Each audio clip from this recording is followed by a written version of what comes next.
અમારી સમ્રાટ સમાચાર ચેનલ સબસ્ક્રાઇબ કરો, લાઇક કરો, કોમેન્ટ કરો અને જોતા રહો પળે પળના દરેક પ્રકારના સમાચારો।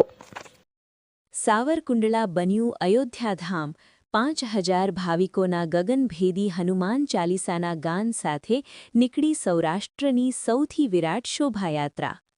રજવાડી ઠાઠ સાથે પ્રભુ શ્રીરામ નગરચર્યાએ નીકળ્યા। શ્રદ્ધા અને સંસ્કૃતિનો અદ્ભુત સંગમ।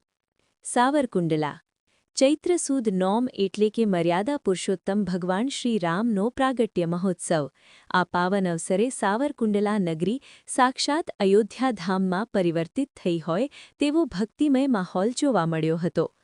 1972થી અવિરત ચાલતી પરંપરા મુજબ આ વર્ષે પણ શ્રીરામ જન્મોત્સવ સમિતિ દ્વારા આયોજિત શોભાયાત્રાએ ભવ્યતાના તમામ સીમાચિહ્નો અંકિત કર્યા હતા।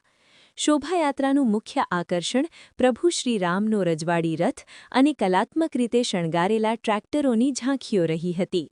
ઢોલ નગારાના તાલે અને કેસરિયા ધ્વજની લહેરાતી પતાકાઓ વચ્ચે જ્યારે પ્રભુ નગરચર્યાએ નીકળ્યા ત્યારે માનવ મહેરામણ ઉમટી પડ્યું હતું।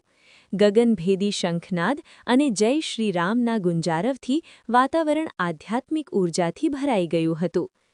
આ મહોત્સવની સૌથી દિવ્ય ક્ષણ 5000થી વધુ શ્રદ્ધાળુઓ દ્વારા કરવામાં આવેલા સામૂહિક હનુમાન ચાલીસાના પાઠ હતા।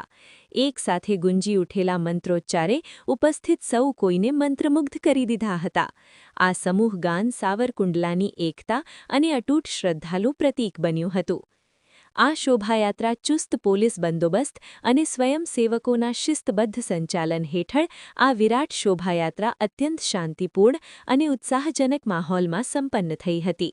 નગરના વિવિધ માર્ગો પર સ્થાનિક અગ્રણીઓ અને સામાજિક સંગઠનો દ્વારા શોભાયાત્રાનું પુષ્પવર્ષા સાથે ભવ્ય સ્વાગત કરવામાં આવ્યું હતું।